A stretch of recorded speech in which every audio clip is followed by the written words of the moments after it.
Hai guys, sudah lama gue nggak aktif di channel ini ya. 1 bulan lebih ya kalau nggak salah. Jadi gue itu ada masalah keluarga yang harus gue bereskan, yang berpengaruh kepada mental gue sebenarnya. Jadi gue butuh waktu yang cukup lama untuk recovery ya, supaya gue moodnya balik lagi untuk bikin konten.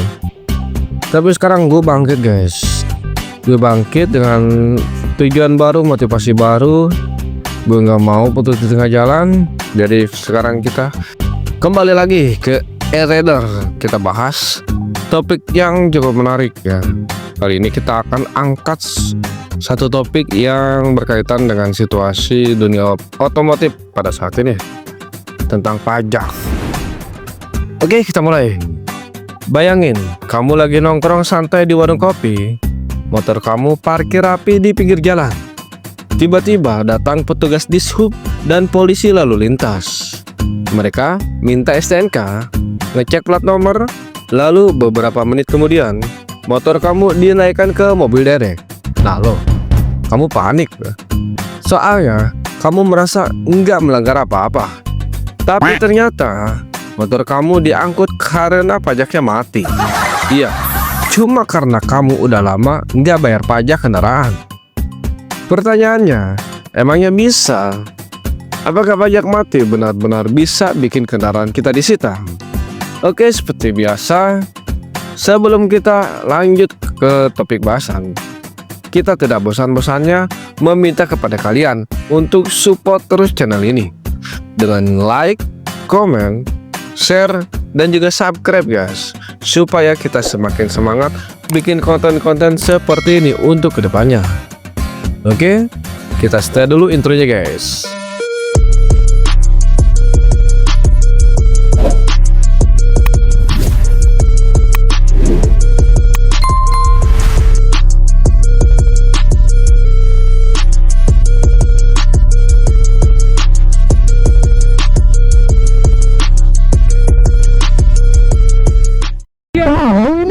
Lihat ini, lihat nih.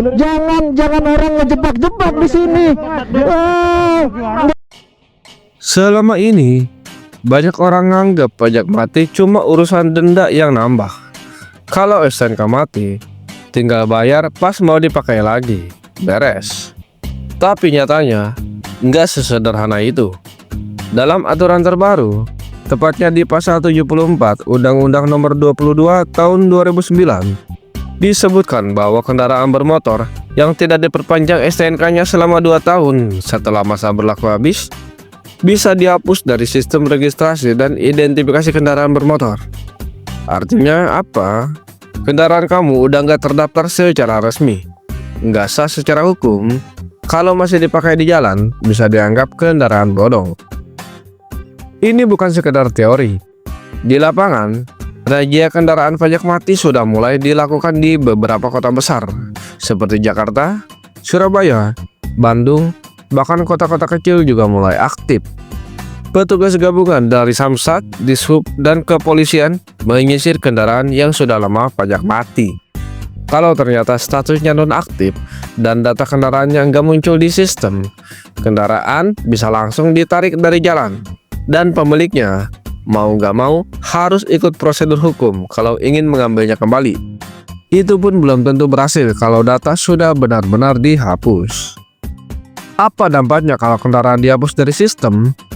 Pertama, kamu nggak bisa diperpanjang STNK karena datanya udah nggak ada.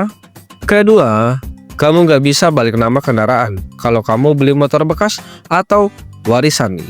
Dan yang paling parah, kendaraan kamu dianggap ilegal, nggak bisa dipakai di jalan, dan kalau sampai kena razia bisa langsung disita dan berakhir di tempat penyimpanan dishub atau bahkan dilelang negara. Bayangin, motor yang kamu cicil bertahun-tahun cuma karena malas bayar pajak 2 tahun akhirnya hilang haknya. Sebenarnya gue bingung juga sih.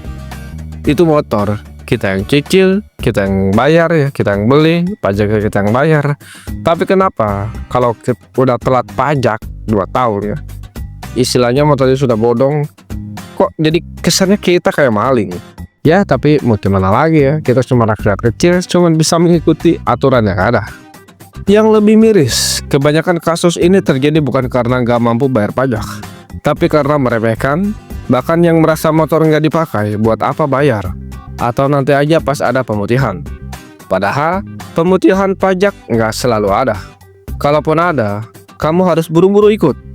Karena kalau telat sedikit, kendaraan kamu udah kadung masuk daftar penghapusan. Dan nggak semua kendaraan bisa didaftarkan ulang kalau sudah dihapus. Kadang birokrasinya rumit, lama, dan ujung-ujungnya bikin frustasi. Biasanya kendaraan yang beresiko tinggi pajak mati adalah motor atau mobil yang jarang dipakai, kendaraan operasional kantor yang nggak balik nama, atau kendaraan warisan yang pemiliknya sudah meninggal. Bahkan kendaraan hasil kredit yang udah lunas juga banyak yang terbengkalai dan nggak diurus surat-suratnya. Pemilik baru pun sering nggak sadar kalau STNK udah mati bertahun-tahun, dan pas dicek baru kaget karena datanya udah nggak ada di sistem.